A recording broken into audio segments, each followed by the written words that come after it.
మరణము తప్పించుట ఎవరి వశము కాదు.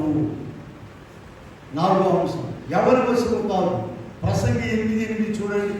ప్రసంగి గ్రంథము 8 గాలి విసరకుండా చేయడం ఎవరికి అధికారం లేదు. మరణ దినం తప్పించుట ఎవరి వశము కాదు. ఈ యుద్ధమందు ఏ యుద్ధమందా? ఏ యుద్ధం అండి? అది ఫైనల్ బ్యాటిల్ అండి. మాకు యుద్ధాలు ఏం లేవండి, బాగానే ఉన్నాము అనుకోవచ్చు. కానీ ఇప్పుడు ఒక యుద్ధం ఉన్నది.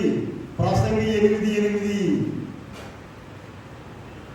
మరణ దినము తప్పించుట, గాలి విసరకుండా చేయుటకు గాలి మీద ఎవరికి అధికారం లేదు. మరణ దినము తప్పించుట ఎవరి వశము కాదు. ఈ యుద్ధమందు విడుదల దొరకదు. ఆ యుద్ధాన్ని మన పక్షంగా జయించాడండి యేసు. కనుక మనం ఏం చేయాలి? మన మొదటి మాట ఏం చెప్పండి?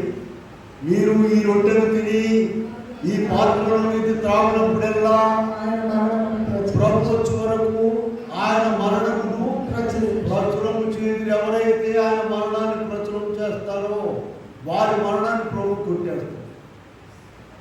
వారికి మరణ వేదన ఉండదు, మరణ బాధ లేకుండా చేస్తారు.